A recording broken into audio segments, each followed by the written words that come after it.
उन पर भी ऑफिस ऑफ प्रॉफिट का विषय लग गया और इस कारण से उनकी सदस्यता भी चली गई। मगर सभापति महोदय, जो आज संविधान की दुहाई देने की बात करते हैं, सोनिया जी जब तक चुनाव दोबारा गईं, लड़के आईं, तब तक चुनाव में संशोधन करके ऑफिस ऑफ प्रॉफिट का नियम ही बदल दिया गया ताकि पीएम ने सुपर पीएम की पदवी को सुरक्षित कर दिया। अब मैं यह भी बताना चाहता हूं सर, उसके बाद वास्तविक अर्थों में चुनाव सुधार की शुरुआत तब हुई जब भारतीय जनता पार्टी शक्तिशाली हुई, 1990 का दशक, और ये देश की यूनिपोलर पॉलिटिक्स बाइपोलर हुई। वोटर आईडी कार्ड 1993 में आया, केंद्रीय सुरक्षा बलों की तैनाती 1996 में प्रारंभ हुई। पहले बूथ वाइज काउंटिंग नहीं होती थी सर, उसमें आसानी जानते क्या होती थी कि अगर किसी मतपेटी में ज्यादा बूथ कैप्चरिंग करके मत डाल दिए तो उसमें काउंटिंग का चक्कर ही नहीं है, सब मिला दिए जाते थे। वो शुरू हुई। अटल जी की सरकार के समय में सीसीटीवी का प्रयोग शुरू हुआ, पहले प्रायोगिक तौर के ऊपर, और 2005 से सीसीटीवी की परमानेंट सीसीटीवी यूज होने लगा। अब इसे महज संयोगी माने कि 2005 के बाद से कभी राजद और कांग्रेस को बिहार में बहुमत का अधिकार नहीं मिला। जब मोदी जी की सरकार आई तो हमने क्या किया कि जो पॉलिटिकल पार्टीज को कैश डोनेशन मिलता था उसे 20,000 से घटाकर 2,000 किया और सिलेक्टेड उनके ऊपर वीवीपैट की व्यवस्था सुनिश्चित कराई। और मैं ये भी याद दिलाना चाहता हूं, एक पार्टी जो अपने आप को बहुत ईमानदार कहते थे, वो 20,000 की चाय पिलाते थे। अब मुझे लगता है सदन और देश को समझना चाहिए 20,000 की चाय क्यों पिलाते थे, क्योंकि 20,000 तक कैश लेने पर आपको सोर्स नहीं देना पड़ता था। पर मोदी जी ने आकर उन्हें, चाय पिलाने वाले ने आकर उसे 2,000 कर दिया है, तो अब उनकी चाय बड़ी महंगी हो गई है, भले ही 20,000 से 2,000 पे आ गए। और इसलिए वो दौर था जिस जमाने में इलेक्टोरल बॉन्ड नहीं थे। आज इलेक्टोरल बॉन्ड के लिए कहे जो भी कहें, आज न्यायालय ने चाहा तो पता तो लग गया। क्या 2014 से पहले जहाज नहीं उड़ते थे, खर्चे नहीं होते थे? आज न्यायालय चाहे भी तो उसको पता नहीं लगा सकता। कम से कम यह पारदर्शी व्यवस्था हमारी सरकार ने आके की। और इन लोगों की सरकार कब रहती थी सभापति महोदय, जिस जमाने में, और मैं ये भी कहना चाहूंगा, इनकी सरकार कब रहती थी और हमारी सरकार कब है? सर, जब से वोटर आईडी कार्ड आ गए कांग्रेसी सरकार आना बंद, सीसीटीवी आ गए कांग्रेसी सरकार आना बंद, जब से स्वतंत्र जुडिशरी हो गई कांग्रेस सरकार आना बंद, स्वतंत्र मीडिया आ गई कांग्रेस को स्पष्ट बहुमत मिलना बंद, और तो और सर जब से साक्षरता दर 50% हो गई बहुमत मिलना बंद। इनको कब बहुमत मिलता था? जिस जमाने में मतपेटियां लूटी जाती थी, बूथ कैप्चरिंग होती थी, गोलियां चलती थी, कट्टे बम चलते थे, और अनेक लोग गुजरात के चुनाव, बिहार के चुनावों में 80 लोग तक घायल होते थे। इन्हें लग रहा है शायद वही जमाना वापस आ जाए। तो मैं उनके लिए पूरी संवेदना से कहना चाहूंगा कि जो पुराना गीत था, गुजरा हुआ जमाना आता नहीं दोबारा, हाफिज सईद तुम्हारा। और अब मैं इसके बाद यह विषय कहना चाहूंगा कि जो इसके ऊपर आपत्ति की राजनीति की जाती है, आज मतदाता सूची को लेकर कांग्रेस आपत्ति कर रही है। मैं याद दिलाना चाहता हूं, 18 दिसंबर 1950 को डॉक्टर बाबा साहब अंबेडकर ने कहा कि जो इलेक्टोरल रोल्स हैं उनका हर 6 महीने में होना चाहिए रिवीजन, पर उनका कहना था व्यवहारिक दृष्टि से मुश्किल है तो 1 साल या 2 साल में कर दिया जाए। मगर सभापति महोदय, ये 20 साल में भी करने को तैयार नहीं है, और उसके बाद ये आरोप लगा रहे हैं। तो मैं इनसे पूछना चाहता हूं, अभी हमारे सम्मानित सदस्य कह रहे थे कि 45 दिन के बाद वो नहीं करते, उसका जवाब गृह मंत्री जी वहां पर दे चुके हैं। उन्होंने साफ साफ कहा 1991 में जो चेंजेस किए थे नरसिम्हा राव सरकार में, उसमें कोई भी एविडेंस, कोई भी पिटीशन 45 दिन तक ही हो सकती है। परंतु मैं पूछना चाहता हूं महोदय, बिहार के तो 45 दिन हुए, आज 45वां दिन है, क्यों नहीं अभी तक सीसीटीवी के लिए एप्लीकेशन दी है? अभी मैं कहना चाहूंगा, जाइए फोन करिए, शाम 5 बजे से पहले सीसीटीवी के लिए लगा दीजिए।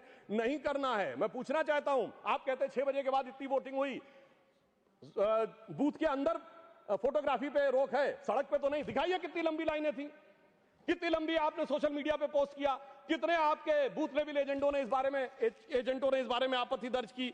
परंतु सभापति महोदय, इसमें से कुछ भी नहीं करना है, केवल बवाल करना है। इनकी स्थिति क्या है? जैसे कोई बच्चा है, क्योंकि मैं टीचर रहा हूं तो मैं कहना चाहता हूं, कोई बच्चा है वो कहे मेरे नंबर कम आए, तो तरीका क्या है? स्क्रूटनी का फॉर्म भरो ना। स्क्रूटनी का फॉर्म थोड़ी भरूंगा, मैंने बयान दे दिया, इतना काफी है। मगर एग्जामिनेशन कंडक्टिंग बॉडी मेरी दोबारा कॉपी जांच के दे दे। चलिए मैं दूसरा उदाहरण देता हूं। क्रिकेट का मैच हो रहा है और टीम को लगा कि बैट्समैन आउट था, अंपायर ने नॉट आउट दिया, तो क्या है? रिव्यू डिसीजन में जाओ ना। रिव्यू डिसीजन में नहीं जाऊंगा, मैंने प्रेस कॉन्फ्रेंस कर दिया, अब थर्ड अंपायर अपने आप डिसीजन दे दे। मुझे लगता है वो लोग क्यों नहीं जाना चाहते, उसमें और कोई कारण नहीं है। अभी तक लोकतंत्र को वो समझ नहीं पाए हैं। कि एक चाय वाले ने आकर जो स्थान ग्रहण कर लिया है, तो जो साहिब आलम थे, जो फर्जंद अंजुमन थे, जो वली अहद सल्तनत थे, जो मानते थे राज करना उनका जन्मसिद्ध अधिकार है, वो इन चीजों के ऊपर अभी तक तय नहीं कर पाए। अब मैं दूसरी बात बताना चाहता हूं सर, बड़ी विचित्र बात है, एक बार कांग्रेस पार्टी के बड़े नेता विदेश जाते हैं, फिर आके एक सो कॉल्ड हाइड्रोजन बम फोड़ते हैं, फिर लौट के जाते हैं दूसरा बम फोड़ते हैं। पर मुझे आश्चर्य लगता है सर, कर्नाटक के मुद्दे पे प्रेस कॉन्फ्रेंस होती है और वो दिल्ली में होती है। कर्नाटक में आपकी सरकार है, न वहां का सीएम, न डिप्टी सीएम, न प्रदेश अध्यक्ष, और आपके तो राष्ट्रीय अध्यक्ष भी कर्नाटक से हैं, सभापति महोदय, वो भी नहीं रहते हैं।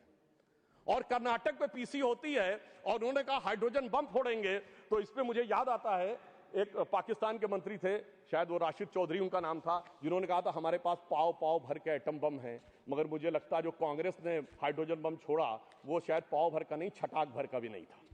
और वैसे मैं ये भी बता देना चाहता हूं, आप जब सरकार में थे तब भी बम नहीं छोड़ पाए थे। 1974 का परमाणु विस्फोट बम के लिए नहीं हुआ था, सरकार का ऑफिशियल बयान था कि ये केवल शांतिपूर्ण कार्यों के लिए हुआ है।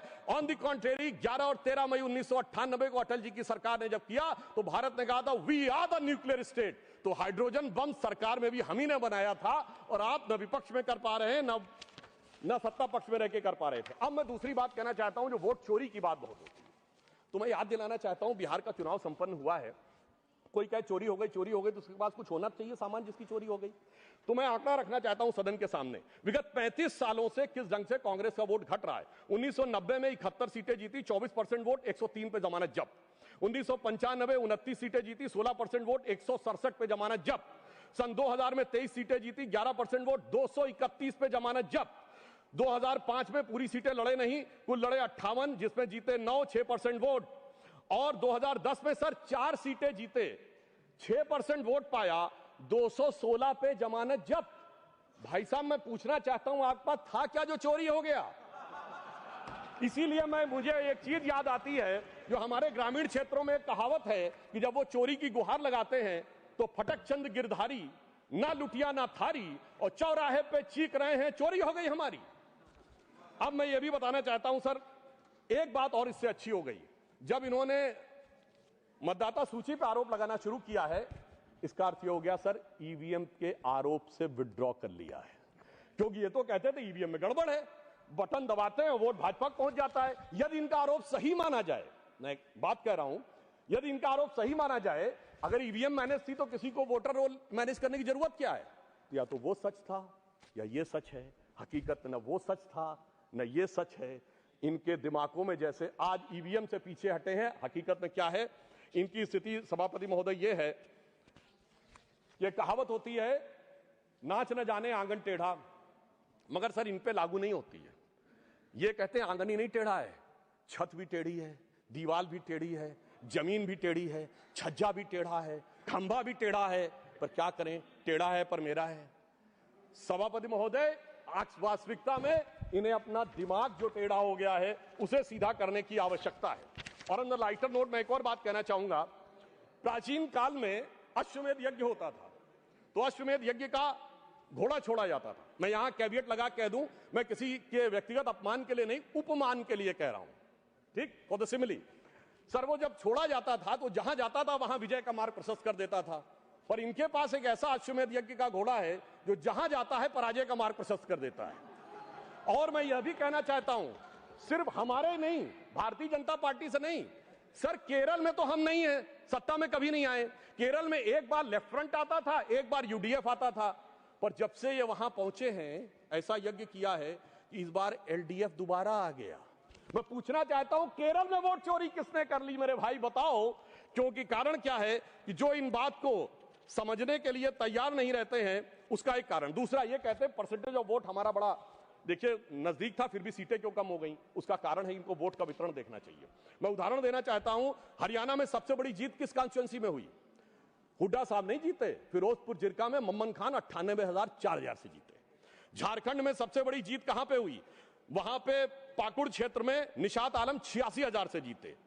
दिल्ली में आम आदमी पार्टी के मटिया महल में 42,700 से जीते आले मोहम्मद इकबाल। और लोकसभा चुनाव में सबसे बड़ी जीत असम की धुबरी सीट पर कांग्रेस के रकीबुल हसन 10,25,000 से जीते। तो मैं इनसे कहना चाहता हूं आपका वोट का वितरण समान नहीं है। कहीं कहीं ज्यादा गहरा है। जहां दिल का रिश्ता ज्यादा गहरा है वहां वोट ज्यादा गहरा है। जब आप उसको समझ पाएंगे तो ये वोट परसेंटेज के अंतर को आप भली भांति समझ सकते हैं। और मैं एक और बात कहना चाहता हूं कि जो लोग आज वोट का आरोप लगाते हैं सभापति महोदय, वो खुद का चुनाव कैसे कराते हैं। 6 सितंबर सन 2022 को खड़गे जी के अध्यक्ष का चुनाव हुआ। मीडिया में रिपोर्ट आई कि 22 कांग्रेस के नेताओं ने लिख के दिया कि भाई साहब वो जो मतदाता सूची है कांग्रेस के अंदरूनी चुनाव की वो तो बता दीजिए। और मतदाता सूची कांग्रेस ने अंदरूनी चुनाव की नहीं दिखाई। और वो लोग कह रहे हैं कि 28 पीसीसी हैं प्रदेश कांग्रेस कमेटियां, क्या सबके पास जा जाकर हमें वो लेनी पड़ेगी।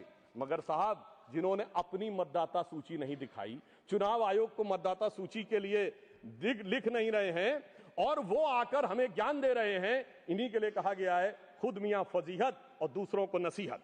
और वैसे कांग्रेस ने पूर्व में सीताराम केसरी जी के जंग से हटे, ये सबको पता है। कांग्रेस के आंतरिक चुनाव में जब जब चुनाव हुआ तब तक कांग्रेस टूट जाती थी। मैंने बचपन में अटल जी का एक भाषण सुना था और वो उसमें उन्होंने कहा कांग्रेस के तो इतने टुकड़े हुए, Congress R, Congress S, Congress U, Congress O, Congress I, Congress U, Congress मैं, कांग्रेस तू, कांग्रेस आई, कांग्रेस गई। अब ये मैं बताना चाहता हूं, ये इकलौती पार्टी है जिसने महोदय राष्ट्रपति चुनाव में अपने अधिकृत उम्मीदवार को हरवा दिया। देखिए चुनाव और संविधान के प्रति कितनी इनके अंदर। अच्छा, और उस विषय का उल्लेख दूसरे सदन में कर चुके हैं गृह मंत्री जी कि 1946 में किस ढंग से नेहरू जी चुनाव जीते। मगर महत्वपूर्ण बात यह है, यह विश्व का इकलौता चुनाव होगा जो 26 अप्रैल 1946 को कैबिनेट मिशन प्लान के तहत हुआ था, जिसमें नेहरू जी 0 वोट पाकर बन गए। 1 वोट पट्टाभी रमैया को, 1 वोट कृपलानी जी को और सारे वोट सरदार पटेल को, 0 वोट नेहरू जी को। और सोर्सेस की बात करेंगे, मौलाना आजाद की किताब इंडिया विंस फ्रीडम और कृपलानी जी की किताब माई डेज विद गांधी और India from Curzon to Nehru and thereafter Durgadas की किताब, उसमें जाके एक एक चीज का वर्णन पढ़ लें। मगर महत्वपूर्ण बात क्या है महोदय, महात्मा गांधी चाहते थे कि नेहरू आए, मगर फिर भी प्रदेश कमेटियों ने नहीं भेजा। आज मैं कहना चाहता हूं सोनिया गांधी जी ने चाहा